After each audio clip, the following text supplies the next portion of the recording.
simplifying your UPSC journey. Welcome to Akshar Manthan. Learn, reflect, conquer. Look up the word Machiavellian in any dictionary, and you will find definitions centered on scheming, deceit, and unscrupulous ambition. But in the actual practice of statecraft, power does not operate on polite ideals. It relies on the precise application of force. Niccolò Machiavelli served as a senior diplomat in 15th century Florence, and his direct observations of power established him as the founder of realpolitik and modern political science. He analyzed statecraft as a field independent of theological ethics, measuring a ruler's success by the state's survival rather than its moral purity. This created a historical paradox where his precepts are often disavowed in principle but followed in practice, an observation noted by political scholars from Dunning to Maxey. Machiavelli did not invent political cruelty. He merely stripped away the comfortable idealism of his era to document the raw, mechanical reality of how power is actually maintained. To understand his conclusions, look at this map of 16th century Italy. The geopolitical landscape was entirely fractured, divided into 5 separate warring states. This internal division paralyzed the peninsula. The Italian people were left helpless, suffering constant degradation and invasion from centralized foreign powers like the French, the Spanish, and the Germans. The dominant institution of the time, the Church, was failing to provide security. Traditional moral advice, orthodox piety, and religious platitudes offered no physical protection from foreign artillery or tyrannical occupation. Against this background, the emerging Renaissance was beginning to take hold in Florence. Intellectuals were starting to prioritize humanism, critical reason, and direct observation over blind religious adherence. Machiavelli absorbed this shift. His writing was driven by a desperate, overriding passion to expel foreign invaders, secure Italian independence, and unify the entire country under a single, stable authority. The failure of the old system proved to him that a broken world cannot be fixed by idealistic prayers. It requires a cold, empirical approach to governance. Machiavelli's methodological breakthrough was to observe human nature exactly as it is, rather than how it ought to be. He built his political theory on a primary axiom: universal egoism. This is the observation that human beings are inherently selfish, fickle, and driven relentlessly by material self-interest. As he bluntly wrote, men sooner forget the death of their father than the loss of their patrimony. The direct political consequence of this axiom is that a leader's reliance on love is structurally weak. Because humans prioritize their own survival and wealth, any loyalty based on affection will be broken the moment it serves the citizen's self-interest. Contrast this with fear. A citizenry's fear of punishment is a reliable, constant deterrent. It is an enduring psychological variable that a ruler can actually control and weaponize.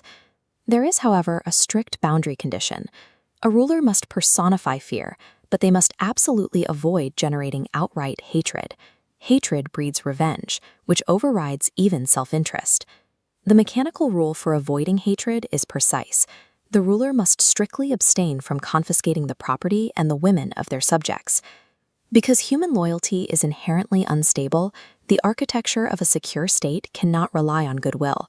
It must be engineered on the calculated, predictable mathematics of fear. Following this logic, if a ruler is governing a population of corrupt, self-interested humans, acting purely good at all times will lead to the state's destruction. This leads to Machiavelli's concept of dual morality. He argued that personal ethics and political ethics operate on separate axes. What is considered a sin in personal life is often a requirement in public office. This introduces the necessity of dirty hands. The actual practice of politics requires the deliberate use of immoral means to secure the safety of the broader population. A successful prince must prioritize the state's survival over personal salvation.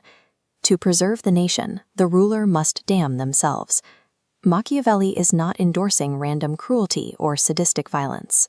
He is constructing an amoral calculus where extreme actions, even executions, are solely justified by the strict necessity of maintaining order. In an amoral geopolitical landscape, adhering strictly to conventional morality is not virtuous. It is a direct dereliction of a ruler's duty to protect their citizens. Statecraft, therefore, is the constant management of power. A highly effective ruler must be able to seamlessly alternate between hard power and soft power. The first required trait in this toolkit is the lion, representing hard power and brute coercion. The Machiavellian rule for force is that it should be used rarely, but when deployed, it must be overwhelming. A ruler must strike with enough severity to completely destroy an enemy, permanently eliminating their capacity to retaliate. The second required trait is the fox, representing soft power and extreme cunning. Brute force alone is highly vulnerable to political traps. Cunning is deployed to recognize conspiracies, maintain appearances, and outmaneuver rivals. A true fox will utilize proxies and subordinates to carry out brutal, unpopular policies, keeping the ruler's own public image clean. This calculated management of optics extends to how the prince handles external institutions, particularly religion. Machiavelli held a utilitarian view of the church. He stripped away its divine authority and viewed religion purely as a disciplinary tool, a vital mechanism for social cohesion and public control that a ruler must exploit, regardless of personal belief. Even with perfect execution, a ruler must contend with fortune, the volatile variables of luck and circumstance, acting like a torrential, devastating river. The only valid response to fortune is to build strategic embankments through exhaustive prior preparation, and when the flood arrives, to master the crisis through audacious, violent, and decisive action. Machiavelli's ideal prince is not a tyrant driven by ego, but a mechanical operator of power. They utilize force, deception, and religious optics purely as modular instruments to secure the state. This brings us to a historical contradiction. Why would a fiercely patriotic Italian, who despised tyranny, write a meticulous guidebook for despots? The answer lies in his broader, often ignored work, Discourses on Livy. Here, Machiavelli outlines his classification of governments, which relies entirely on the character of the population. We can map this on a simple matrix. His ideal government is a republic, which only functions when citizens possess high moral virtue. The prince functioned as a specific, ruthless prescription for his time, an iron hand to stabilize a deeply corrupt society. Machiavelli's ultimate goal was always civic stability and republican freedom. He simply understood that when a society is collapsing, a temporary iron hand is the only mechanism that can forge unification. Historically, Machiavelli stands on the borderline between the Middle Ages and the modern age, having moved political theory from metaphysical assumptions toward direct historical observation. Ernst Cassirer rightfully named him the Galileo of politics for emancipating statecraft from religious dogma. He achieved this by applying the empirical method to human affairs, discarding metaphysical assumptions, building theories strictly from objective historical data, direct observation, and common sense. His framework, however, generated an enduring ethical conflict. The foremost modern counter-argument insists on the absolute purity of means, arguing that separating ethics from politics is a dangerous trap that inevitably corrupts the end goal. This critique was embodied most famously by Mahatma Gandhi, who stood as the ultimate ideological opponent to Machiavelli's amoral calculus, demanding that the methods of statecraft match the morality of its goals.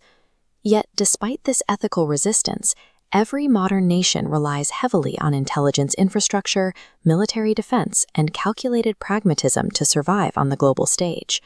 Machiavelli remains a universally troubling figure precisely because he refused to lie. He uncovered the permanent, uncomfortable truth that the survival of a nation ultimately depends on brutal efficacy, not moral purity.